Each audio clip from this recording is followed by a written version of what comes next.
মুসলমান ভাই, নবীর উম্মত কোন দিকে নজর না, একটু মনোযোগ সহকারে শুনেন বাবা। খলিফাতুল মুসলিমিন হযরতে উমর রাদিয়াল্লাহু আনহু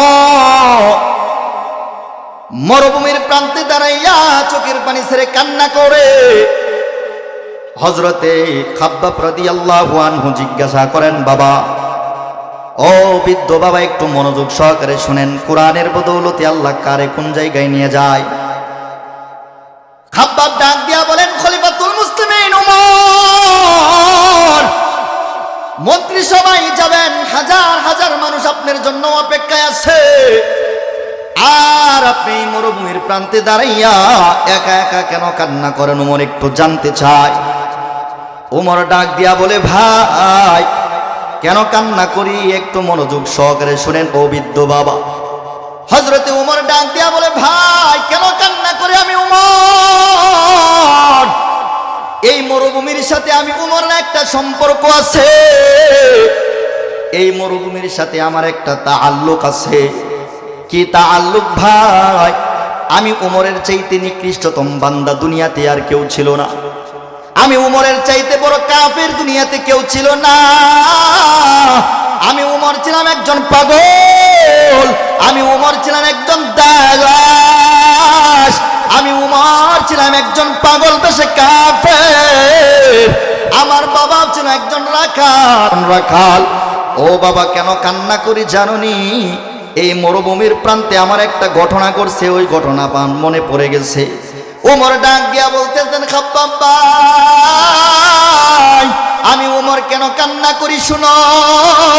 যখন আমি ইসলাম গ্রহণ করি নাই, কালিমা পড়ি নাই, আমার কাজ ছিল সকাল থেকে নিয়ে সন্ধ্যা পর্যন্ত বকরি চড়ানো।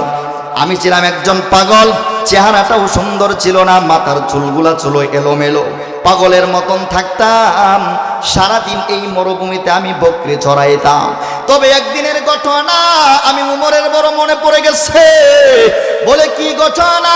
ডাক দিয়া বলে, ভাই, একদিন আমার বাবা এই মরুভূমিতে আমাকে এনে আমাকে ডাক দিয়া বলতেছেন, বেটা শোনো, এই যে কাফেলার ভিতরে 10টা বকরি আছে, এই 10টা বকরি তুমি সকাল থেকে সন্ধ্যা পর্যন্ত এখানে চড়াইবা, বিকাল যখন হয়ে যাইবে, বিকাল বেলা এই বকরিগুলা নিয়ে বাসায় যাইবা। আমি উমর এই বকরিগুলা নিয়ে এই মরুভূমিতে আসলাম। সারাদিন যখন খাবার খাওয়াইলাম, ওই দিন এমন রোদ উঠলেন, রোদের কারণে আমি উমরের ক্লান্ত হয়ে গেলাম, বালুগুলো উত্তপ্ত গরম হয়ে গেল। রাতের হঠাৎ করে আমার বিশ্রাম করার জন্য বড় মনে চাইল, বিশ্রাম করার জন্য একটা গাছের নিচে গেলাম। আমি উমর হঠাৎ করে ঘুমায়া গেলাম। আবার সন্ধ্যা যখন হয়ে যায়, সূর্য ডুবা ডুবা যখন ভাব হয়ে যায়, হঠাৎ করে আমি উমরের ঘুম ভেঙে যায়। উমরের ঘুম ভাঙ্গার পর আমি তাকায়া দেখলাম আমার বকরিগুলা একক জায়গায় চলে গেছে।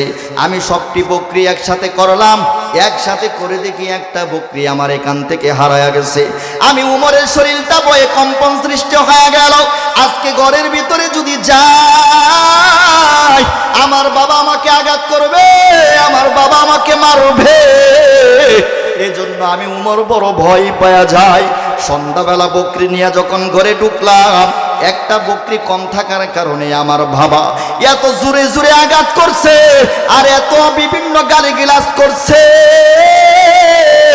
আর ধমকাইছে, বলছে, ওই বেটা, 10টা বকরি তুমি দেখে রাখতে পারো নাই, ভবিষ্যতে তুমি কি কইরা খাইবা? যে 10টা বকরি পেট ভরে খাবার খাওয়াইয়া ঘরে ফিরবা, তুমি দেখে রাখতে পারো নাই, উমর তুমি ভবিষ্যতে কি কইরা খাইবা? ও খাব্বাব ভাই, আমি কেন কান্না করি শুনো।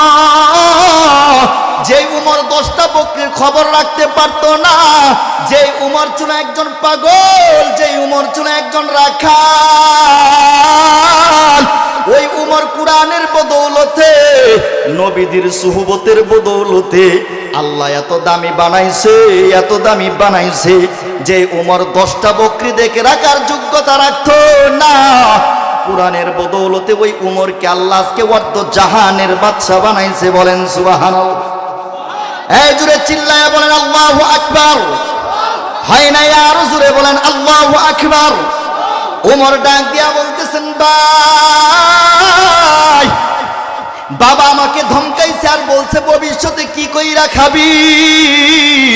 আজকে এই মরুভূমির প্রান্তে দাঁড়াইয়া আমি উমরের জন্য কান্না করি।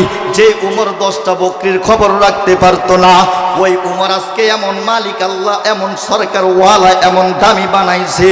আমার শুধু বাংলাদেশের মতন ছোট একটা দেশ নয়, অর্ধ জাহানের ভিতরে কোন ঘরের লোকটা না খেয়ে আছে আমি উমর খবর জানতে পাই। বলেন সুবহানাল্লাহ। সোহবতে কুরআনে मंजिल तौबा करने वाला शान शौकत दिल में जरा दिल मेरा माजुरहा। अल्लाहु আকবার। হযরত ওমরকে কিসের বদৌলতে আল্লাহ দামি বানাইলেন বাবা? কথা বলে না? কুরআনের বদৌলতে হযরত ওমর দামি হইছেন। যে উমরকে কুরআনের বদৌলতে আল্লাহ দামি বানাইছেন, ওই আল্লাহ আছে না মরে গেছে? কথা বলেন।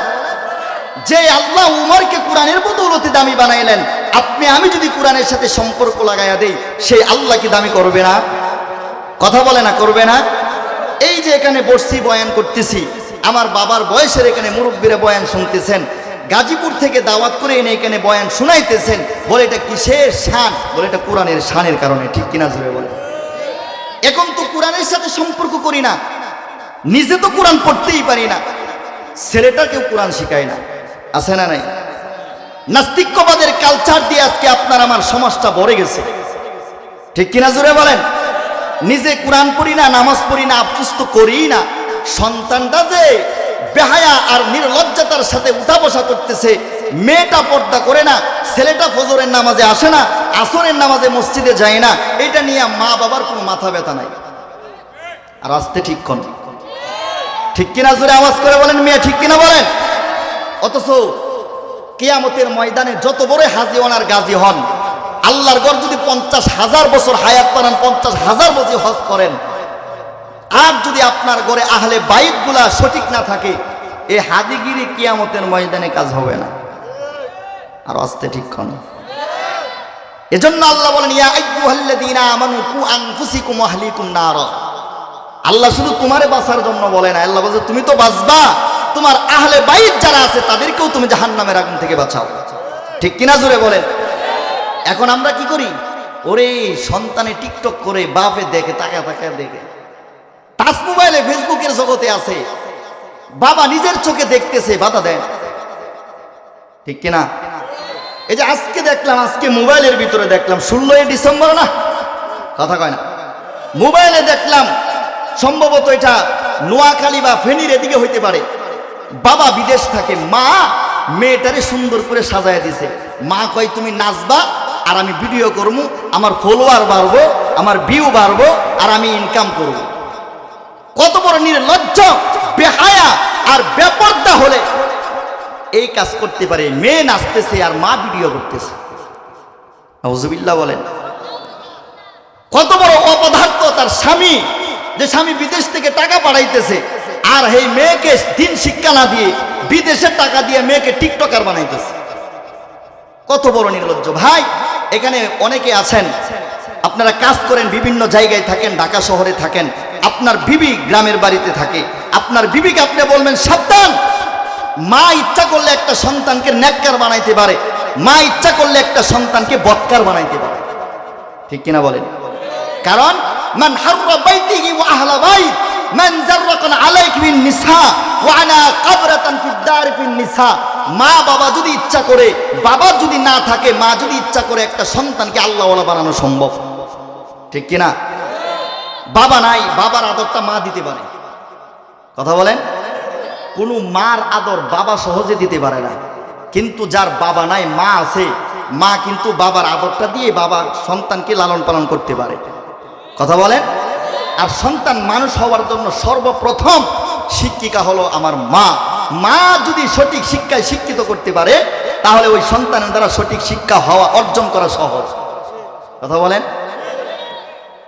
যেমন আমাদের আকাবির বুজুর্গ বাইজিদ মুস্তামি রহমাতুল্লাহি আলাইহি, নাম শুনছেন আপনারা?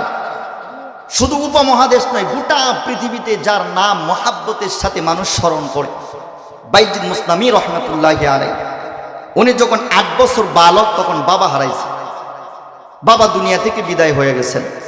বাবা ইন্তেকালের সময় বিবিকে কাছে ডেকে এনে বলতেছেন, বিবি আমার, আজকে তো আমি অন্ধকার কবরে রওনা হচ্ছি, খালি হাতে কবরে যাইতেছি, কি নিয়ে কবরে যাইতেছি, কিছু আমল নাই, তবে তোমার কাছে আমি একটা আবদার জানাই, এই আবদারটা তুমি রাখবানি, এই আবদারটা পূর্ণ করবানি। বিবি বলতেছেন, স্বামী বলেন, কোনো অসুবিধা নাই, কি আবদার আপনি বলেন। বাইজিদ মুস্তামির বাবা বলতেছেন, এই যে আমার 8 বছরের ছেলেটা তোমার হাতে উঠায় দিয়ে গেলাম, তুমি কথা দাও আমার এই সন্তানটাকে হাফিজে কোরআন বানাইবা, তুমি কথা দাও আমার এই সন্তানটাকে বড় আলেম বানাইবা।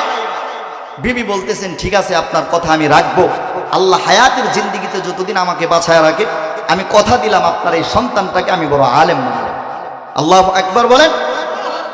বাবা মারা গেছেন, কয়েকদিন পরে বাইজিদ 8 বছরের বালক, এই বাইজিদকে নিয়ে মা মাদ্রাসায় গেছেন, মাদ্রাসায় ভর্তি করাইয়া দিচ্ছেন। এরকম মাদ্রাসা বাড়ি থেকে অনেক দূর, মাদ্রাসায় ভর্তি করাইয়া দিচ্ছেন। তো যখন মাদ্রাসায় ভর্তি করাইছেন, বাইজিদ মুস্তামি রহমতুল্লাহ আলাই 8 বছরের বালক, গরিব সন্তানগুলার মেধা আল্লাহ তাআলা একটু বেশি দেয়, ঠিক কিনা? যারা বড় ওয়াইজ হয়েছে, যারা বড় আলোচক, যারা বড় বক্তা, খবর নিয়ে দেখেন সবচাইতে নিকৃষ্ট পরিবারের এবং সবচাইতে গরিব পরিবারের, ঠিক কিনা বলেন? আমি আমার কথাই বলি, আমি এরও বড় একজন ব্যবসায়ীর ছেলেও না, বড় প্রভাবশালীর ছেলেও না, সমাজের 14 গোষ্ঠী আলেমও না, কিন্তু আপনাদের দুয়ার বরকতে অক্টোবর মাস থেকে শুরু করে এখন পর্যন্ত লাগাতার প্রতিদিন মাহফিল করতেছি। আমাদের সাথে পড়ছে অনেক বড় বড় টাকা পয়সার ওয়ালা সন্তান, গাজীপুরে স্থানীয় লক্ষ লক্ষ টাকা ভাড়া পায়, কিন্তু আজকে দেখা যায় আফসোস, দাড়ি কেটে রাজনীতির ময়দানে নেমে গেছেন। কোরআনের কথা মানুষকে শোনাবে তো জোরের কথা, নিজেও ঠিক মতনে 5 ওয়াক্ত নামাজ পড়ে না।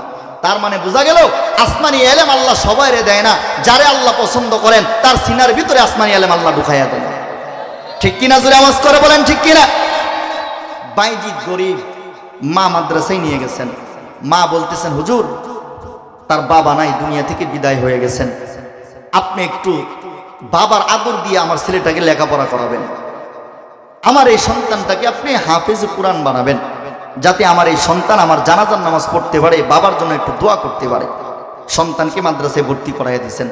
মাদ্রাসা থেকে যখন আসবেন, মা আল্লাহওয়ালা যে সন্তান আল্লাহওয়ালা হয়, এটার আপনাদেরকে একটা দলিল অনুযায়ী ঘটনা শোনাই। মা উস্তাদের কানে কানে, হাফেজ সাহেবের কানে কানে বলতেছে, হুজুর আমার এই সন্তান যতদিন পর্যন্ত হাফেজে কোরআন না হবে, ততদিন পর্যন্ত আমার এই সন্তানটাকে আপনি বাড়িতে যাইতে দিয়েন না। মার কুরবানিটা বুঝছেন? যতদিন পর্যন্ত হাফেজে কোরআন না হবে, ততদিন পর্যন্ত আমার এই সন্তানকে আপনি বাড়িতে যাইতে দিয়েন না। মা এই কথা বলে সন্তানকে শোনায় নাই, চুপচাপ মাদ্রাসা থেকে বাইর হয়ে গেছেন। এদিক দিয়ে বাইজিদ লেখাপড়া করতেছেন, কায়দা শেষ করে আমপারা নিছেন। আমপারা শেষ করে কোরআন শরীফ যখন সবক নিছেন, বিকাল যখন হয়, কত সন্তানের বাবা আসে, বাইজিদের বাবা আসে না তো 8 বছরের বালক, সে খালি কান্না করে। একদিন হঠাৎ করে বারিন্দায় বাইজিদ এত পরিমাণে কাঁদতেছে, এই কান্নাটা হুজুরের দিলের ভিতরে রেখাপাত পাইছে, যে আহারে সব সন্তানের বাবা আসে কিন্তু বাইজিদের বাবা আসে না, কারণ বাইজিদের বাবা তো দুনিয়াতে নাই। মুসলমান ভাই, নবীর উম্মত একটু মনোযোগ সহকারে কান লাগান। 8 বছরের বালক বিকাল বেলা যখন সমস্ত সন্তানেরা খেলা করে, বাইজিদ 8 বছরের বালক চোখের পানি ছেড়ে কান্না করে। উস্তাদ ডাক দিয়া বলেন, বাবা কি হয়েছে তোমার? সবাই খেলাধুলা করে, তুমি কেন খেলাধুলা করো না? তুমি কেন নিজের হাতের চোখের পানিগুলা মুছতেছো? বাইজিদ ডাক দিয়া বলে, হুজুর আমার বাবা আজকে আমার এতিম বানায়া দুনিয়া থেকে বিদায় হয়ে গেছে। কতদিন হয় বাবার চেহারা দেখি না। আজকে আমি তাকায়া দেখলাম কত সন্তানের বাবা নতুন কাপড় নিয়ে আসে, কত সন্তানের বাবা খাবার নিয়ে আসে, কত সন্তানের বাবা বুকে জড়ায়া ধরে সন্তানকে কোলে নিয়ে আদর করে। হুজুর আজকে আমার বাবার কথা বড় মনে পড়ে যায়। আমার বাবা যদি আজকে বেঁচে থাকতো, আমার বাবা আমারে আদর করতো, আমাকে ভালোবাসতো। আল্লাহ আমারে এত বড় এতিম বানাইছে, আজকে আমার বাবাও নাই, কিন্তু আজকে কতদিন হয়ে যায় মাও তো আমারে দেখতে আসে না। হুজুর আমার মনে চায় আমার মার নজরে একটু চেহারাটা দেখার জন্য আমার বড় আফসোস হয়। হুজুর আমার একটু ছুটি দেন, আমার মার চেহারাটা একটু দেখতে আমার বড় ইচ্ছা হয়। হুজুর ডাক দিয়া বলতেছেন, বাইজিৎ বাবা শুনো, তোমার মা তো এমন একজন আবেদা, এমন একজন সালেহীন। তোমার মা বলেছেন যতদিন পর্যন্ত হাফেজে কোরআন না হবা, যতদিন পর্যন্ত হক্কানি আলেম না হবা, ততদিন পর্যন্ত তোমারে বাড়ি যাইতে দেওয়া নিষেধ করে দিছে। উস্তাদ যখন এই কথা বললেন, বাবা 8 বছরের বালক বাইজিৎ হাউমাউ করে কান্না শুরু করে দিছেন। এত পরিমাণে কান্না করতেছে, উস্তাদ বাইজিদের দিকে তাকায় দেখতেছে ছোট মানুষ যেই পরিমাণে কান্না করে, এখন যদি তারে সান্ত্বনা না দেওয়া হয় তাহলে তো এই সন্তানটা এরকম ভাবে স্ট্রোক করতে পারে। হুজুর ডাক দিয়া বলতেছেন, বাবা শোনো, তোমাকে বাড়ির যাওয়ার জন্য সুযোগ করে দেওয়া হবে, বাড়িতে যাওয়ার জন্য তোমারে ছুটি দেওয়া হবে, তবে শর্ত আছে। কি শর্ত হুজুর বলেন? সমস্ত শর্ত মানতে আমি রাজি আছি। হুজুর ডাক দিয়া বলতেছেন, বাবা আগামীকাল যদি তুমি এক পারা কোরআন শরীফ মুখস্থ শোনাইতে পারো তাহলে তোমাকে বাড়ির যাইতে দেওয়া হবে। হুজুর কেন বললেন? যাতে করে এক পারা হয়তো শোনাইতেও পারবে না, বাড়িতে যাওয়াও হবে না, ঠিক কিনা বলেন? হুজুরে চিন্তা করলেন যেই পরিমাণে কান্না করতেছে, তারে যদি নিষেধ করতে হয় তাহলে সরাসরি নিষেধ করা যাবে না, একটু কৌশল অবলম্বন করার দরকার। হুজুর বলে, বাবা বাড়িতে যাইবা, তবে শর্ত হলো আজকে তুমি এক পারা কোরআন শরীফ মুখস্থ শোনাইবা। ও বন্ধু বৃদ্ধ বাবা, আজকে কি নিয়া কবরের দিকে রওনা হইলা? কি রেখে অন্ধকার কবরের দিকে রওনা হইলা? দেখতে দেখতে জিন্দেগি শেষ হয়ে যায়, দেখতে দেখতে কালো দাড়িগুলা সাদা হয়ে যায়, দেখতে দেখতে নওজোয়ান যুবক চেহারাটা নষ্ট হয়ে যায়, দেখতে দেখতে বৃদ্ধ বয়সে পরিণত হয়ে যায়। দুনিয়ার মহাব্বতে পড়িয়া, বিবি বাচ্চার মহাব্বতে পড়িয়া, সন্তানাদির মহাব্বতে পড়িয়া আজকে নিজেও তো আমল নিয়ে অন্ধকার কবরে যাইতে পারলাম না, নিজের সন্তানটাকেও আলেম বানাইতে পারলাম না, নিজেও আলেম হইতে পারলা না। বাবা কি রাইকা অন্ধকার কবরে চলে যাইলা? এ বাবা এখনো সময় আছেন, সন্তানটাকে আলেম বানান, হাফেজ বানান, এখনো সময় আছে। আল্লাহ একটা নাতি দিছেন, নাতিটাকে মাদ্রাসায় দিয়ে দেন। বাবা এই যে এই পিলডুরা নুরানি হাফেজিয়া মাদ্রাসা, আজকে একটা ছেলে হাফেজে কোরআন হইছে, তার মার চাইতে ভালো মা আর দুনিয়াতে কেউ নাই, তার বাবার চাইতে ভালো বাবা আর দুনিয়াতে কেউ নাই, ঠিক কিনা জুড়ে বলেন? এ বন্ধু দুনিয়া দেখতে দেখতে শেষ হয়ে যাইবে। এখানে অনেকে আছেন জীবনে বড় কষ্ট করছেন, না খাইয়া এত কষ্ট করছেন, 3 বেলা খাবার খাবেন জোরের কথা, ঠিক মতন এক বেলাও খাবার খাইতে পারেন নাই, ঠিক কিনা জোরে বলেন? আজকে কষ্ট করতে করতে করতে করতে আল্লাহ তাআলা 20 কাঠা জায়গার মালিক আপনারে বানাইছে, 30 মণ দানের মালিক আল্লাহ আপনারে বানাইছে, কিন্তু আপনি তো বৃদ্ধ বয়সে পরিণত হয়ে গেলেন, ওই 30 মণ ধান আপনি বুক করতে পারেন না, আপনার সন্তান বুক করে, ঠিক কিনা জুড়ে বলেন? হে বৃদ্ধ বাবা তাকায়া দেখো, এবার বাইজিৎ সকাল বেলা ফজরের আগ মুহূর্তে, বাবা রাতের বেলা সবাই ঘুমায়া গেছেন, বাইজিৎ ঘুমায় নাই, বাইজিৎ মসজিদের বারান্দায় একা একা কোরআন তিলাওয়াত করতেছে। বাবা তিলাওয়াত করতে করতে হঠাৎ করে ফজরের আজানের সময় হয়ে যায়। হুজুর যখন ঘুম থেকে উঠলেন, হঠাৎ করে তাকায়া দেখতেছে 8 বছরের বালক বাইজিৎ মসজিদের বারান্দায় চোখের পানি ছেড়ে কান্না করে আর কোরআন তিলাওয়াত করে। হুজুর ডাক দিয়া বলতেছেন, বাবা তোমার চোখ দেখা যায় লাল হয়ে গেল, তুমি কি রাতের বেলা ঘুমাও নাই? বাইজিৎ নরম কণ্ঠে 8 বছরের বালক ডাক দিয়া বলে, হুজুর আমি যে মাকে দেখতে যাব এই আনন্দেই তো আমার ঘুম হারাম হয়ে গেছে। আল্লাহু আকবার বলে। হুজুর ডাক দিয়া বলতেছেন, ঠিক আছে আসো, কোরআন শরীফ মুখস্থ এক পারা সবক শুনাইবা, যদি এক পারা সবক শুনাইতে পারো তোমারে বাড়ি যাওয়ার জন্য ছুটি দেওয়া হবে। এবার বাইজিৎ বাবা কোরআন শরীফ বুকের ভিতরে নিয়া উস্তাদের সামনে যখন গেলেন, কোরআন শরীফ যখন টেবিলের উপর রাখলেন, চক্ষুটা বন্ধ করিয়া কোরআন শরীফের সবক শুনাইতেছেন। বাবা বাইজিৎ যখন আলিফ লাম মিম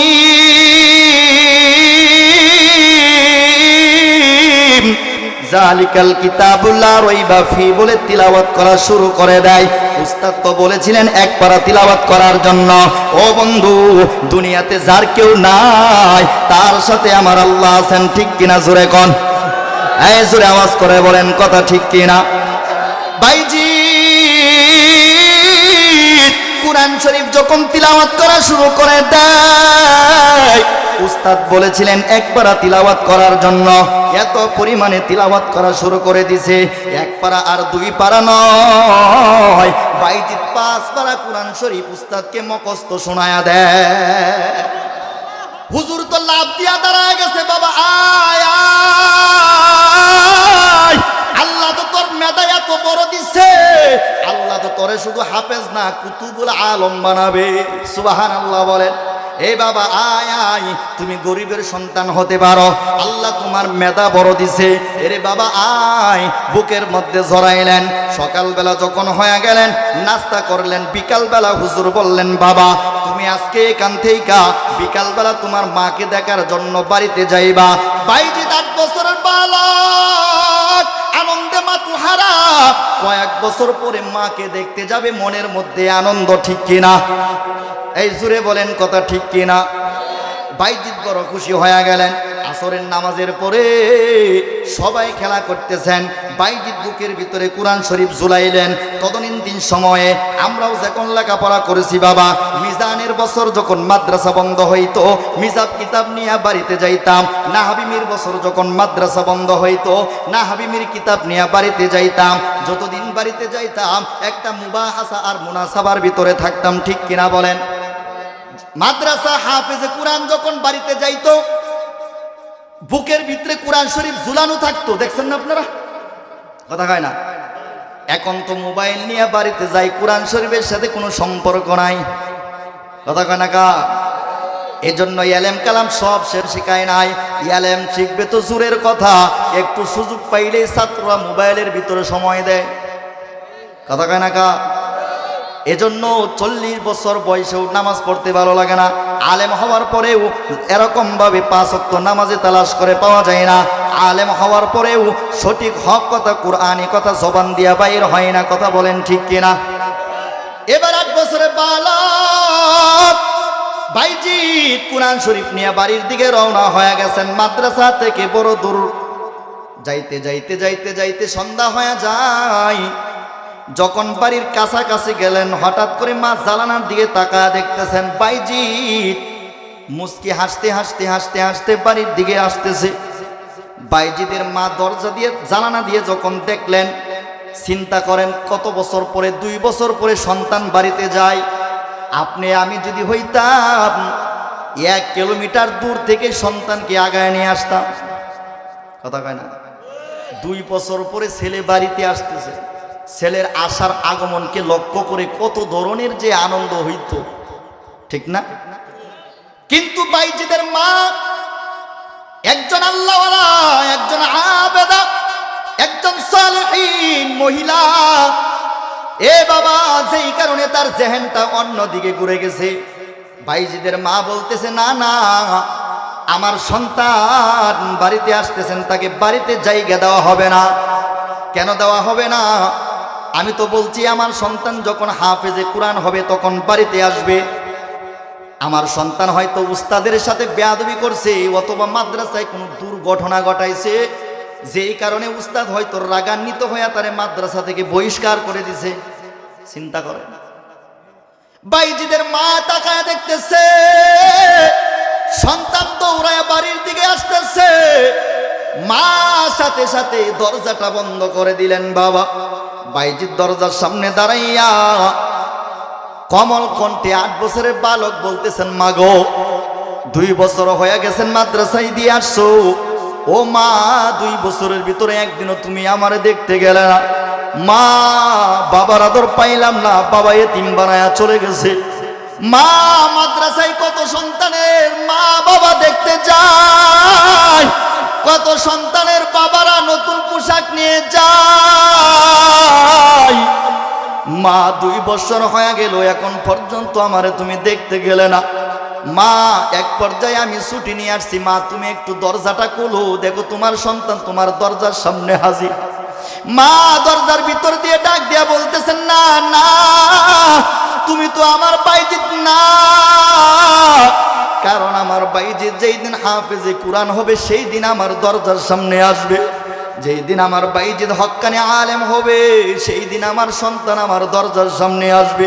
কিতাবের ভিতরে লেখছেন, বাবা বাইজিৎ মুস্তামির জীবনী পড়তে যায় ঘটনা পাইছি বাবা, বাইজিৎ 3 ঘন্টা পর্যন্ত দরজার সামনে দাঁড়ায় কান্না করছেন। বাইজিৎ বলেন, মাগো আমি ঘরের ভিতরে ঢুকবো না, দরজাটা তুমি খুলবা, তোমার চেহারাটা দেখে আমি আবার মাদ্রাসায় চলে যাব।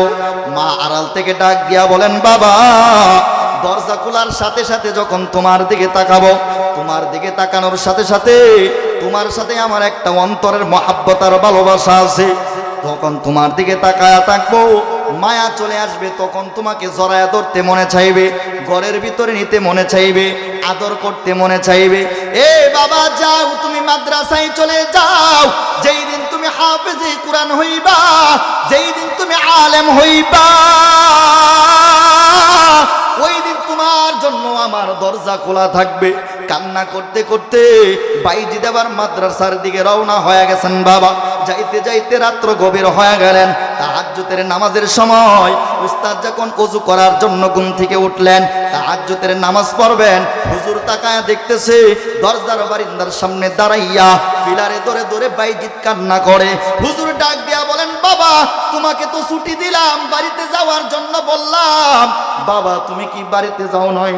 বাইজিৎ ডাক দিয়া বলতেছেন, হুজুর আমি বাড়িতে গিয়েছিলাম, কিন্তু ওই ঘরের ভিতরে আমার মা আমারে জায়গা দেয় না। হুজুর বলেন, কি কারণ বুঝলাম না, একটু বুঝায়া বলো। 8 বছরের বালক বাইজিৎ ডাক দিয়া বলেন, হুজুর আমার মা বলছেন যতদিন পর্যন্ত হাফেজে কুরআন না হব, যতদিন পর্যন্ত হক্কানে রব্বানি আলেম না হব, ততদিন পর্যন্ত আমার মা আমাকে ঘরে জায়গা দিবে না। হুজুর বুকের মধ্যে জড়ায়া বলতেছেন, বাবা আয় তোর জন্য একটু আল্লাহর কাছে দোয়া করি, কারণ তোর ভাগ্য ভালো, তোর মা একজন আবেদা। আল্লাহু আকবার বলেন।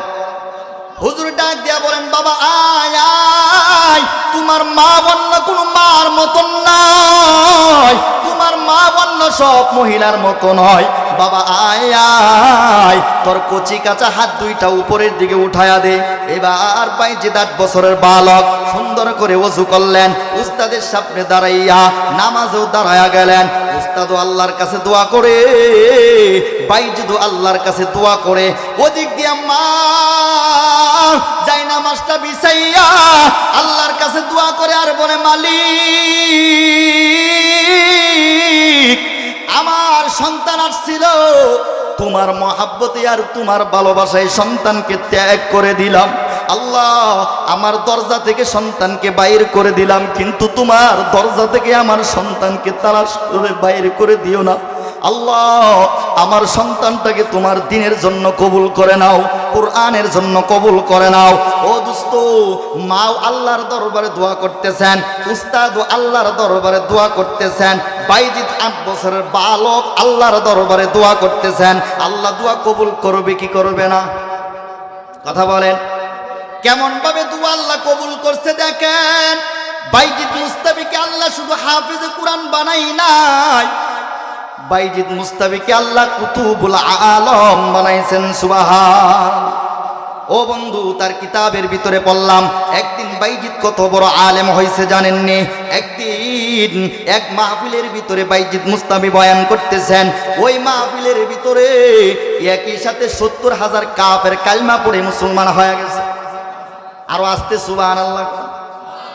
ওই কিতাবের ভিতরে বাইজিৎ মুস্তাফি বলেন, ওই দিন যদি আমার মা মোহাব্বত করে আমাকে ভালোবাসতো আর ঘরের ভিতরে ঢুকাইতো, আমি বাইজিৎ আজকে এত বড় আলেম হইতে পারতাম না।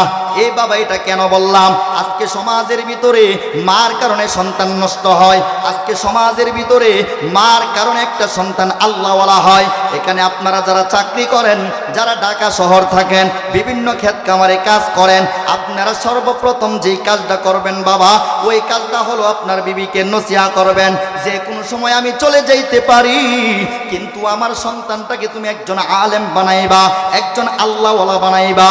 কারণ মা যদি চেষ্টা করে আর মেহনত করে, মার দ্বারা একটা সন্তানকে আলেম বানানো সহজ, ঠিক কিনা বলে?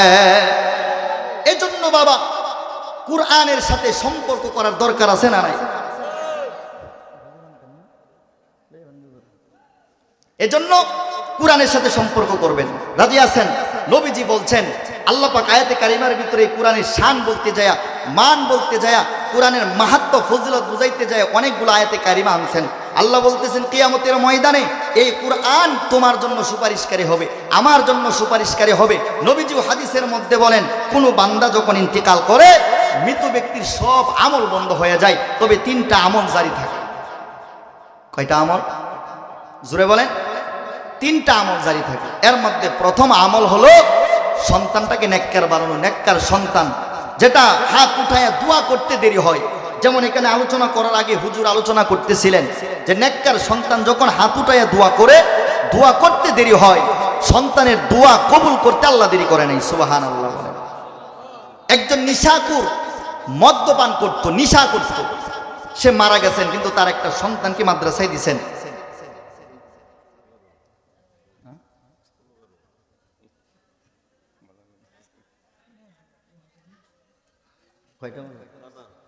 তাকবীর। যেটা উইটা যাইব সাইরা দিমু। আরে আমার পরে আরেকজন আছে তো, চলবো তো ইনশাল্লাহ। মাটি হবে আসল বাড়ি, মাটি শেষ ঠিকানা। বলবো? কথা বলে না, বলবো? মাটি হবে আসল বাড়ি, মাটি শেষ ঠিকানা, শেষ নিদানের মাটি যে তোর হবে রে বিছানা, শেষ নিদানের মাটি যে তোর হবে রে বিছানা, মাটি হবে আসল বাড়ি, মাটি হবে আসল বাড়ি, মাটি শেষ ঠিকানা, শেষ নিদানের মাটি যে তোর হবে রে বিছানা, শেষ নিদানের মাটি যে তোর হবে রে বিছানা। দুনিয়ারি রং তামাশাই মগ্ন হয়ে আছো, দয়ার সাগর সেই খুদাকে তুমি ভুলে গেছো। দুনিয়ারি রং তামাশাই মগ্ন হয়ে আছো, দয়ার সাগর সেই খুদাকে তুমি ভুলে গেছো। আপন যারে বাবলি রে তুই, আপন যারে বাবলি রে তুই, সে তো আপন নয়। শেষ নিদানের মাটি যে তোর হবে রে বিছানা, শেষ নিদানের মাটি যে তোর হবে রে বিছানা, মাটি হবে আসল বাড়ি, মাটি হবে আসল বাড়ি, মাটি শেষ ঠিকানা, শেষ নিদানের মাটি যে তোর হবে রে বিছানা, শেষ নিদানের মাটি যে তোর হবে রে বিছানা। ঠিক কিনা বলেন?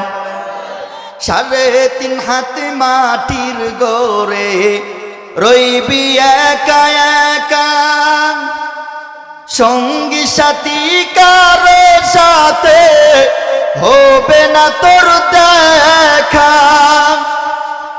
3.5 হাত মাটির গড়ে রইবি একা একা, সঙ্গী সাথী কারো সাথে হবে না তোর দেখা, অন্ধকার ওই ঘরের কথা, অন্ধকার ওই ঘরের কথা, বাবু কি রে মোনা, শেষ নিদানের মাটি যে তোর হবে রে বিছানা, শেষ নিদানের মাটি যে তোর হবে রে বিছানা। জবান করে বলেন আল্লাহু আকবার। চলবে নি? কথা বলে না? সবাই যদি বলেন তাহলে চলবে, না হলে ওয়াখিরি দাওয়ানা। জোরে বলেন চলবে? আল্লাহ পাকের যে আয়াত তিলাওয়াত করলাম, তাহলে এই আয়াতের মধ্যে মূল কথা যেটা বুঝলাম সেটা হলো কোরআনের সাথে সম্পর্ক করা। প্রথম পয়েন্ট, কিসের সাথে সম্পর্ক করা? জোরে বলেন, কোরআনের সাথে সম্পর্ক করা। এই মাদ্রাসায় কোরআন শিক্ষা দেওয়া হয়। এখানে আমরা যারা আছি আমাদের সন্তানকে মাদ্রাসায় দিব, দিব তো ইনশাল্লাহ? কথা বলে না? দিব। দিলে ফায়দা আছে। ওই যে যেটা বলতেছিলাম, একজন নিশা করতো, নিশা মদ্যপান করত, চলবো যে কইছেন বাগদাসে দিই, ওই যে হ্যাঁ উঠতেছে কেন? বয়ান ছেড়ে দিমু তাহলে উঠতেছে, যেটা ধরেন না কে? প্রস্তাব করলে এক আঙ্গুল দেখাইতে পেয়েছি না, উঠা গেলেই তো এলোমেলো হয়ে যায়, বয়ান এককটা একক দিকে যাওয়া শুরু করে, তখন আর মজা পাওয়া যায় না। ঠিক কিনা বলেন? নারাই তাকবীর। ওই একবার যে বইছে কম্বল মুরাদি হার কথা, হুজুরে তাকবীর কইতে কইতে একবার ফাতা ফাতা করে রাখ। আমি মাগার আল্লাহু আকবার কইতে রাজি না, আল্লাহর সাথে রাগ করছে। আপনার রাগ করছেন? আওয়াজ নাই কেন? নিল্লাই তাকবীর, নারাই তাকবীর। আল কোরআনের আলো। ঘরে তো জ্বালাইছেন, সংসদে দরকার আছে না? নির্বাচন তো সামনে আয়া পড়ছে, কোরআনটার একটু সংসদে নেন না, দেখেন কি হয়। তো খেলা তো শুরু হয়ে গেছেন, ঠিক কিনা বলেন? খেলা শুরু হয়ে গেছে ইনশাআল্লাহ। দলমত নির্বিশেষে সমস্ত উলামায়ে কেরাম সব আকীদাকে এক সাইডে রেখে সমস্ত উলামায়ে কেরাম একতাবদ্ধ হয়ে বাংলার জমিনে ভবিষ্যতে সংসদে কোরআন দেখতে চাই, ঠিক কিনা জোরে বলেন? শুধু আলেমরাই দেখবেন, আমরাও দেখতে চাই, আমরাও দেখতে চাই তো ইনশাআল্লাহ। কারা কারা দেখতে চাই? দুইটা হাত দেখতে চাই। লিল্লাহি তাকবীর, নারায়ে তাকবীর। আল কোরআনের আলো। সংসদে না জ্বালাইতে কইছি? আল কোরআনের আলো, আল হাদিসের আলো জ্বলবেই, তবে ভোটটা দিতে হবে দাঁড়িপাল্লায়। কথা কয় না কা? ভোটটা দিতে হবে হাত পাকায়, ভোটটা দিতে হবে রিকশায়। কথা বলেন ঠিক কিনা জোরে বলেন? সব দল দেখতে আমরা সব শেষ করে ফেলেছি। যেই শরীয়ত মানতে চাই না, ইসলাম মানতে চাই না, কোরআনের কথা বলতে যাইয়া ভয় পাই, শরীরে কম্পনের সৃষ্টি হয়ে যায়। আর একজন মূর্খ একজন জেনারেলকে খুতুবুল আলম বানাইয়া, একবারে আজম বানাইয়া আলেমের সাথে তুলনা করে এমন দলকে সংসদে নিলে ইসলামের গন্ধও থাকতো না, ঠিক কিনা বলেন? তবে ভোটটা মাঝে মধ্যে দানের শিশু দিয়েন। হাত পাকা চাইলাম, সব চাইলাম, দানের শীষ না চাইলে তো ঝামেলা আছে, ঠিক কিনা জোরে বলেন?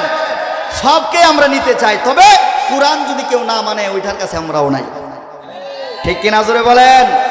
আল্লাহ তাআলা কবুল করে বলেন আমিন। কোরআনকে নিলেই হবে না, তা অনুযায়ী আমলও করতে হবে। নবীজি আলাইহিস সালাম দেশ পরিচালনা করার ক্ষেত্রে দুইটা নসিহত সাহাবায়ে কেরামকে করেছেন। এক নম্বর করেছেন, যদি কেউ ক্ষমতায় যাইতে চায়, যদি সে ভবিষ্যতে রাষ্ট্রনায়ক হইতে চায়, তাহলে তার তিনটা আমল করতে হবে। তিনটা কাজ যদি করে, অবশ্যই অবশ্যই মুসলমানদের জন্য ইসলামের বিজয় অনিবার্য। যেটা আফগানিস্তান দেখায়া দিছে। আফগানিস্তানের জবিউল্লাহ মুজাহিদ মানফাতুল ফাতাহ নামক একটা কিতাব আছে, কিতাবের ভিতরে লিখেছেন জবিউল্লাহ মুজাহিদ বর্তমানে স্বরাষ্ট্র উপদেষ্টার দায়িত্ব পালন করতেছে আফগানিস্তান। উনি আমার দেশে সফর করেছেন, 3 মাসের সফরে এখন আছেন। কি এলেম যে শিখায়া যাইতেছেন, মাথায় রাখেন, ভবিষ্যতে অবশ্যই ইসলাম সংসদে যাবে ইনশাআল্লাহ। 26 বছর অত্যাচারিত, নির্যাতিত, অপমানিত, অপদস্থ হয়েছেন তালেবান, কিন্তু 26 বছর পরে আল্লাহ তাআলা এমনভাবে ক্ষমতায় নিছেন, কিয়ামত পর্যন্ত আফগানিস্তানকে তালেবানের হাত থেকে নিয়ে যাবে, কিয়ামত পর্যন্ত কোন সরকার এখনো জন্ম হয় নাই। আল্লাহু আকবার বলেন। এটা নমুনা বাংলাদেশে আসতেছেন। জবিউল্লাহ মুজাহিদ তার কিতাবের ভিতরে লিখেছেন, নবীজির ওই তিনটা কথাকে তিনি নকল করে লম্বা করেছেন। তিনি বলেন, এক নম্বর, যদি সমস্ত মানুষ একাতাবদ্ধ থাকে তাহলে অবশ্যই অবশ্যই আল্লাহ তাআলা সফলতা দান করবে। আমরা দেখতে পেয়েছি খেলাফত ইসলামিক আন্দোলন, জামাতি ইসলাম সহ 8 দলের একটা প্ল্যাটফর্ম তৈরি হয়ে গেছে ইনশাআল্লাহ। তাহলে নবীজির একটা কথা অলরেডি আমল চলে গেছে, আমল হইতেছে। কথা বলেন। 2 নম্বর, নবীজি বলছেন দাওয়াতি কাজ, দাওয়াতি মিশন জারি করে দাও। এখন আমরা বুট চাই না, দাওয়াতি কাজ করি। কথা কয় না কা? আমরা কি কইছি যে এই যদি কেউ রিকশায় বুট না দেন সুস্থভাবে বাসায় ফিরতে পারবেন না? কথা কয় না?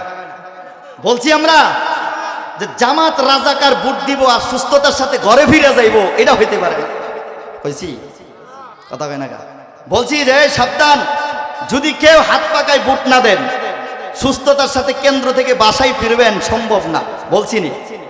তাহলে আমরা দাওয়াত দিছি, যেই দল ভালো লাগে ওখানেই সিল মারবেন। ঠিক কিনা জোরে বলেন?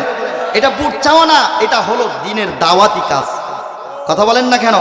বিএনপির ভাইয়েরা অনেক ভালো আছে, তাদেরকে আমরা চাই যে আল্লাহ তাদেরকে ক্ষমতায় নিয়ে যায়। আমরা তো খালেদা জিয়ার জন্য আপনারা কি দোয়া করছেন মিয়া? দোয়া করতে করতে করতে করতে রোজা রাখতে রাখতে শেষ করে ফেলেছে ছাত্রগুলা। যদি তারা আমাদের বিরোধিতা থাকতো, যদি তারা আমাদের মহাব্বতের মানুষ না থাকতো, তারা যদি আমাদের একাত্মবদ্ধতা আমাদের ভিতরে না থাকতো, তাহলে তোমরা দোয়া করতাম আল্লাহ খালেদারে নিয়ে যাবো, সুযোগ একটা আসছে। কথা কয় না? ফেসবুকের ভিতরে লেখছে খালেদা জিয়া মারা গেছেন, ইন্না লিল্লাহি ওয়া ইন্না ইলাইহি রাজিউন। তখন আমরা জবাব দিছি যে না, মরে যাবে কেন? শেখ হাসিনা দেশে আসবে, ফাঁসি হবে, এটা দেখে তারপরে মরবে। কথা কন ঠিক কিনা জোরে বলেন? যদি আমরা কইতাম আল্লাহ এটা নিয়ে যাও, তারেকে তো কিয়ামত পর্যন্ত দেশে আইতে পারতো না, তাহলে ডক্টর শফিকুর রহমান সাহেবরে আমরা একবার রাষ্ট্রপতি বানাইয়া ইসলাম কায়েম করে এলাম। কথা কন বইয়ে রয়েছে। ঠিক কিনা জোরে বলেন? আমি কই, আমি ভয় পাই না, আপনারও ভয় পান কে? 17 বছর পরে পাইছি না সুযোগ। আমার মনে আছে এই যে আপনাদের সাকুয়াই বাজারে মাহফিল করতে আসছি, একটা কথা বলছিলাম দেখে আমার স্টেজ থেকে নামা দিচ্ছে। একটা কথা বলার কারণে শুধু খালি মামুন সাবরি নিয়ে একটা কথা বলেছিলাম, একটা কথা বলার কারণে আমাকে স্টেজ থেকে নামায় দেওয়া হয়েছে। এরপরে বিশ্বাস করেন, এই যে এই মাহফিলটা আজকে আমার মাহফিল ছিল টাঙ্গাইল, হুজুরে জানে, হুজুরের সাথে কথা হয়েছে, টাঙ্গাইল একটা মাহফিল ছিল, ওইটাকে ক্যান্সেল করে এখানে আসছি। কারণ সাকুয়াই আপনাদের এখান থেকে দূরে না। চিন্তা করলাম এখানে যদি কথা বলার সুযোগ পাই, আগামীতে আপনাদের এই 6 নং বিল্লুরা ইউনিয়নের ভিতরে ইসলামের বিজয় যদি আসে, আমাদের জন্য কথা বলা আরো সহজ হবে। আমার দ্বারা যদি 5 জন ব্যক্তি ইসলামের পন্থী হয়ে যায়, কোরআনের প্রতি চলে আসে, কিয়ামতের ময়দানে এটাকে আল্লাহ জরিয়া বানায় দিতে পারেন। ঠিক কিনা জোরে বলেন? এজন্য বাবা আপনাদের কাছে উদারত আহ্বান করব আমি, আমরা দেখব কোন ব্যক্তিটা ভালো, কোন মার্কা ভালো, এই ফিকির পড়ে ব্যক্তি কোনটা ভালো, যেটার দ্বারা কোরআনের ফায়দা হবে, মাদ্রাসার ফায়দা হবে, দ্বীনের ফায়দা হবে, মা বোনেরা পর্দা নিশি হবে, আল্লাহ ওয়ালা হয়ে যাবে সমাজটা। যাদের দ্বারা এলাকা থেকে নৌজওয়ান যারা বকাটে ছেলে আছে, নিশা করে মদ্যপান করে রাস্তাঘাটে ইফটিজিং করে যুবতীদেরকে বেহায়া পড়ার নির্লজ্জতার মধ্যে তাদেরকে ধ্বংস করে, তাদের থেকে কিভাবে দেশটাকে সুন্দর করা যায়, তাদের পক্ষে আমরা আসি না নাই? এই জোরে বলেন আসি তো ইনশাল্লাহ, আসি তো ইনশাল্লাহ। আল্লাহ কবুল করে বলেন আমিন। তাহলে 3টা কাজ করতে হবে।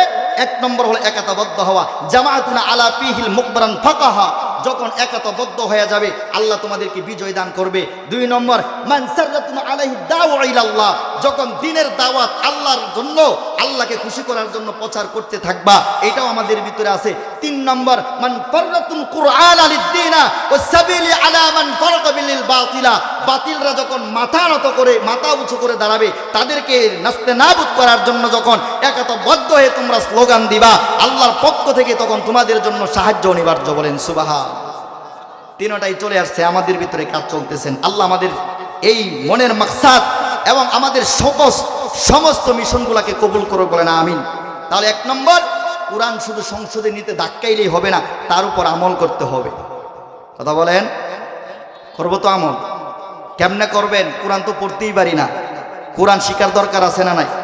ও বাবা, কোরআনের ফজিলত বলতে গেলে সারা রাত শেষ হয়ে যাবে।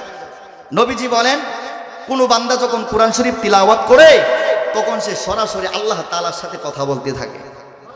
আর আস্তে সুবহানাল্লাহ বল, আরো আস্তে বলেন সুবহানাল্লাহ। বান্দা নামাজে আল্লাহ তাআলার সাথে কথা বলে কেমনে? বলে যখন সে কোরআন তিলাওয়াত করে। হাঁটতেছে বান্দা যখন কোরআন তিলাওয়াত করে তখন সরাসরি আল্লাহর সাথে কথা বলতে থাকে। যেই বান্দাটা আল্লাহর সাথে কথা বলতে থাকে ওই বান্দাকে আল্লাহ তাআলা আসমানের ফেরেশতা দিয়ে তখন সাহায্য করতে থাকেন। সুবহানাল্লাহ। এজন্য আল্লাহ পাক এই আয়াতে কারিমার ভিতরে বলেন লা তাখাফ লা তাহজান, যারা কোরআন মানবে, কোরআন অনুযায়ী আমল করবে, তাদের দুনিয়াতেও কোনো ভয় নাই, আখিরাতেও কোনো ভয় নাই। এজন্য আল্লাহ বলেন কুল নাহবিতু মিনহা জামিআ ফা ইম্মা ইয়াতিয়ান্নাকুম মিন্নি হুদান ফামান তাবিআ হুদায়া ফালা খাউফুন আলাইহিম ওয়ালা হুম ইয়াহজানুন। যারা কোরআন মানবে, কোরআন অনুযায়ী সমাজ চালাবে, কোরআন অনুযায়ী জিন্দেগি পরিচালনা করবে, আল্লাহ বলেন দুনিয়াতে তাদের ভয় করতে হবে না। কারণ রিজিকের মালিক কে? আরো জোরে বলেন কে? আল্লাহ বলেন ওই রিজিকের ফয়সালা আসমান থেকে আমি আল্লাহ করে দিব। বলেন সুবহানাল্লাহ। এজন্য বাবা নিজের জীবন শেষ হয়ে গেছে, কোরআন শিখতে পারি নাই, ওয়াদা করব সন্তানটাকে কোরআন শেখানোর। রাজি আছি? কথা বলেন রাজি আছি তো ইনশাআল্লাহ? ওই যে যেটা বলতেছিলাম, আপনি শিখেন নাই তাই কি হয়েছে? সন্তানকে যদি শিখাইতে পারেন ফায়দা আছে। কি ফায়দা? ভারতবর্ষে কুতুবুতে হাকিমুল ইসলাম তার কিতাবের ভিতরে লেখছেন, ভারতবর্ষে আল্লাহর এক বান্দা মদ পান করত। এমন মদ পান করত যে সারাদিন নিশা না করলে তার ভাত হজম হইত না। আমাদের সমাজে কিছু লোক আছে টয়লেটে গেলে হ্যাঁ সিগারেট টানতে থাকে, সিগারেট না খেলে হ্যাঁ মানে পায়খানায় আসতো না। আছে না নাই? আবার কিছু মানুষ এমন আছে শুক্রবারে খালি পাওয়া যায়, 5 ওয়াক্ত নামাজে খুঁজেও পাওয়া যায় না। কথা কয় না কেন? এজন্য মানুষের মধ্যে বিভিন্ন ভাগ করা আছে। কেউ দেখবেন সাপ্তাহিক মুসল্লি, কেউ দৈনিক মুসল্লি, আবার কেউ বছরে 2 দিনের মুসল্লি হয়, 2 ঈদের মুসল্লি। আছে না? তো ওই লোকটা করতো কি, মদ পান না করলে তার কোনো কিছু ভালো লাগতো না। হুজুরে যদি ওয়াজ করতো, হুজুরে বসাই, হুজুর বন আগে মদটা খাইয়া নেই, এরপরে ওয়াজ শুনবো। তো চিন্তা করেন কত বড় নিশা করছে। যাই হোক, ওনাকে আল্লাহ তাআলা একটা নেককার বিবি দান করছিলেন। ঘটনাটা কি বলবো? কথা বলেন বলবো? সবাই বলেন বলবো? লড়াচড়া করে না, উঠেন না, কিন্তু আমি দেখতেছি এখন কারে যে কোন সময় কি করে বয়ে দেয় ঠিক নেই। আমি কথা কইতেছি, গলা ফাড়াই লইতেছি। কালকেও তো মাহফিল করতে নরসিংদী,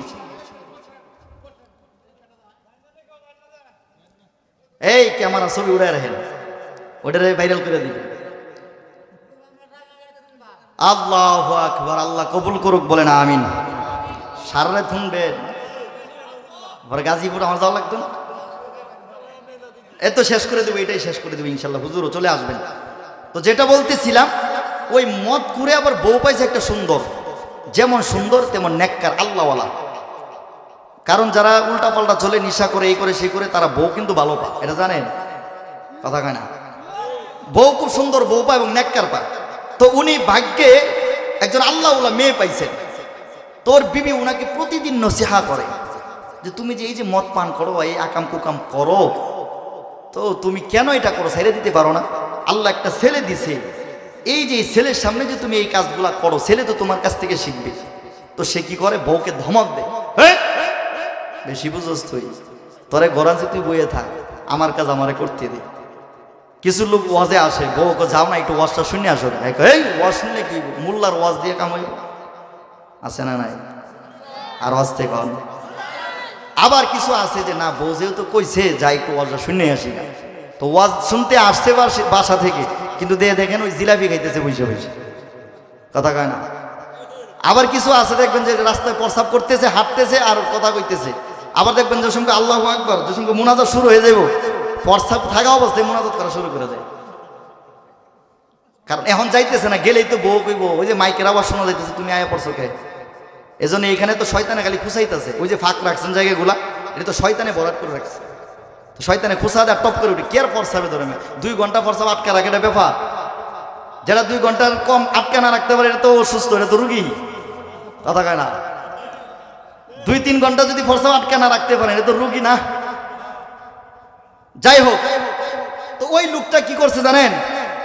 শেষ পর্যন্ত একটা ভালো রোগ হয়ে গেছে, সেটা ক্যান্সার রোগে আক্রান্ত হয়ে গেছে। বিবি ডাক্তারের কাছে নিছে, লম্বা ঘটনা, সংক্ষিপ্ত সময়। ডাক্তারের কাছে নেওয়ার পর ডাক্তার বলতেছেন যে সে তো বেশি দিন আর বাঁচবে না, কারণ ক্যান্সার রোগে আক্রান্ত হয়েছে, যে কোনো সময় এই প্যারালাইসিস হয়ে গেছে, প্যারালাইসিস হয়ে গেছে।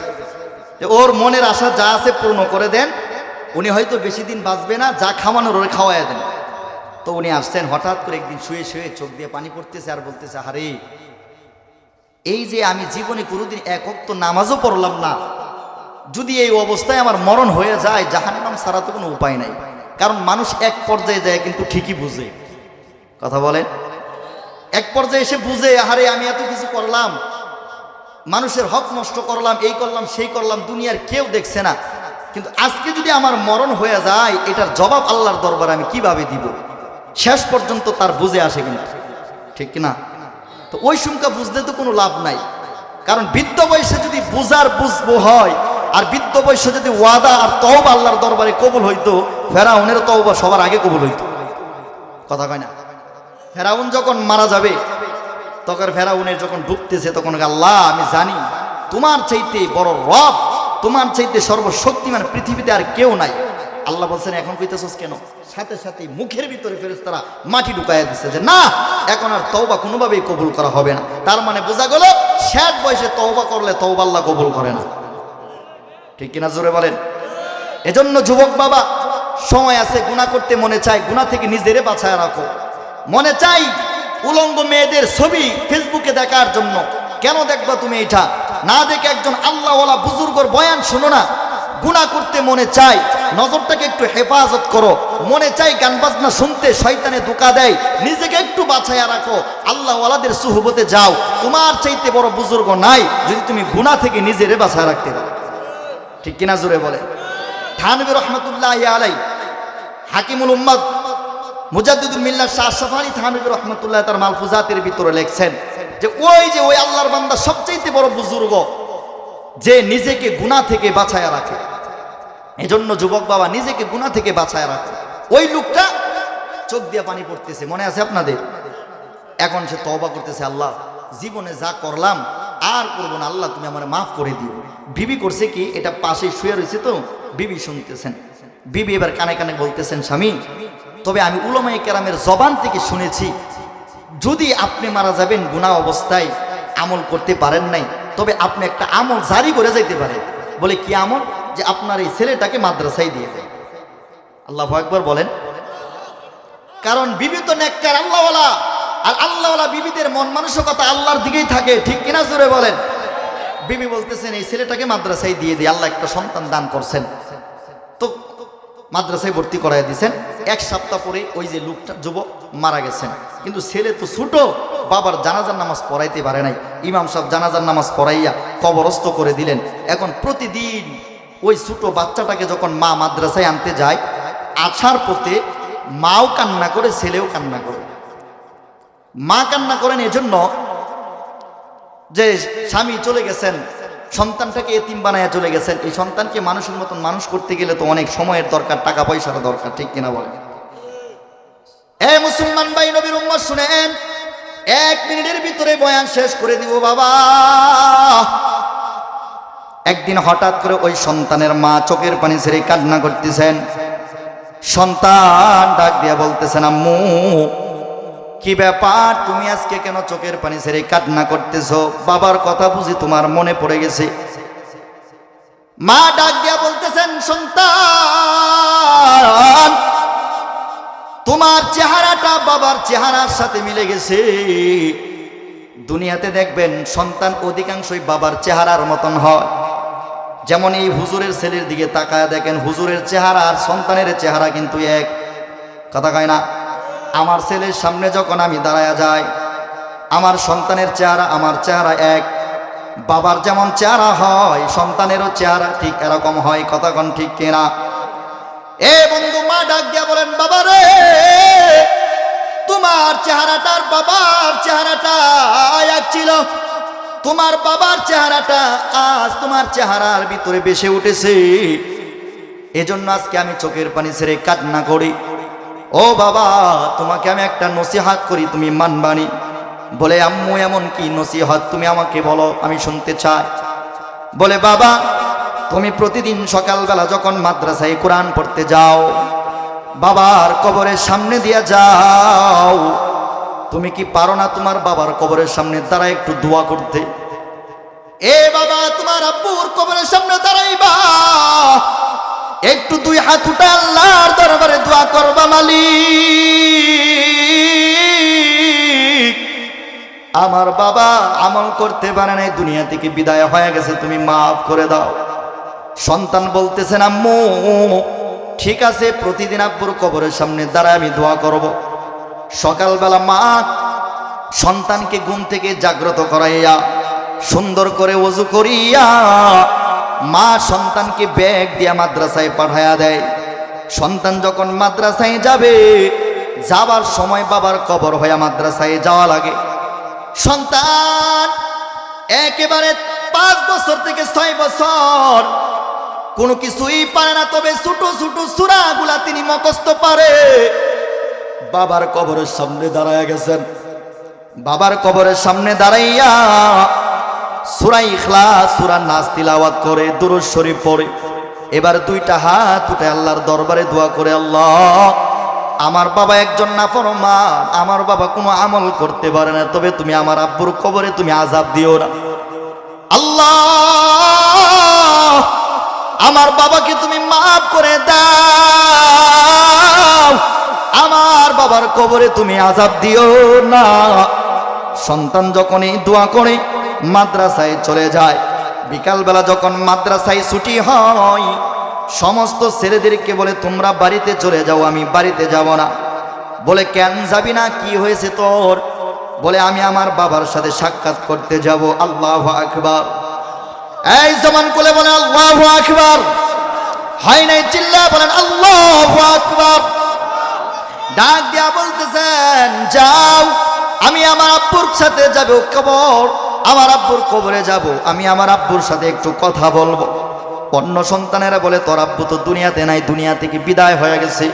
বলে না না না, প্রতিদিন আমার আব্বুর সামনে দাঁড়ায় আমি কথা বলি আব্বুর সাথে। সবাই চলে যায়, এই সন্তানটা আবার একা একা আব্বুর কবরের সামনে চলে যায়। আব্বুর কবরের সামনে দাঁড়ায় আল্লাহর কাছে একই দোয়া করে, ছোট ছোট সূরা ইখলাস পড়িয়া দুরূদ শরীফ পড়িয়া দোয়া করে। বাড়িতে যখন আসছে, আম্মু জিজ্ঞাসা করে, বাবা তোমার আব্বুর কবরের সামনে দাঁড়ায় তুমি দোয়া করনি? বলে আম্মু প্রতিদিন আব্বুর কবরের সামনে দাঁড়ায় দোয়া করে। একদিন হঠাৎ করে রাতের বেলা মা এবং ছেলে দুজন বিছানায় শুয়ে আছে, মার চোখ দিয়া পানিগুলা পড়তেছে। সন্তান ডাক দিয়া বলেন আম্মু কি হয়েছে তোমার? তোমার মনে বড় ব্যথা, তুমি কান্না করতেছ, তুমি দোয়া করো আমি একজন বড় হাফেজ হব, আমি একজন বড় আলেম হব, আব্বুকে আল্লাহ তাআলা আমার উসিলায় যেন মাফ করে দেয়, আমি দোয়া করব। ও বন্ধু, হঠাৎ করে ওই সন্তানটা ঘুমায়া গেলেন। আল্লাহর কারিশমা বুঝতে বড় দায়, স্বপ্নের মাধ্যমে সন্তানকে দেখাইতেছে ওই সন্তানের আব্বা জান্নাতের মেহমান হয়ে গেছে। সন্তান স্বপ্নের মাধ্যমে দেখতেছে আব্বুর সামনে বিভিন্ন ধরনের ফল, জান্নাতের ফল তার সামনে রাখা আছে। বাবা বিভিন্ন ফল মুখের ভিতরে দিতেছে। হঠাৎ করে সন্তান স্বপ্নের মাধ্যমে জিজ্ঞাসা করতেছেন, আব্বু তুমি তো দুনিয়াতে কোনো আমল করতে পারো নাই, জীবনে কোনোদিন নামাজ পড়ো নাই, জীবনে কোনোদিন যাকাত দাও নাই, হজ করো নাই, আজকে তুমি জান্নাতের মেহমান, এত সুন্দর ফল কোথায় থেকে পাইলা? সন্তানকে ডাক দেয়া বলতেছেন, বাবা এই ফলগুলো আমার আমলের বদৌলতে না, এই ফলগুলো হলো তোমার ইবাদতের বদৌলতে। এ সন্তান তোমাকে আমি একটু নসিহত করি। স্বপ্নের মাধ্যমে বাবা সন্তানকে বলতেছেন, শুনো আমাকে যখন কবরে রেখে মানুষ চলে আসছে, আমার কবরটা একটা আগুন হয়ে যায়।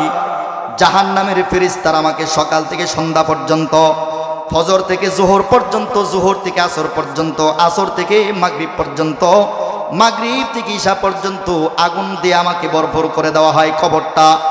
আর যখন তুমি আমার কবরের সামনে দাঁড়াইয়া 2টা হাত উঠাইয়া সূরা ইখলাস পড়ে দোয়া করো, তোমার দোয়া করতে দেরি হয়, জান্নাতের সুগ্রাণ আর জান্নাতের নিয়ামত দিয়া, জান্নাতের বড় নিয়ামত রাজি দিয়া আমার কবরটা আল্লাহ তাআলা ভরপুর করে দেয়। বলেন সুবহানাল্লাহ।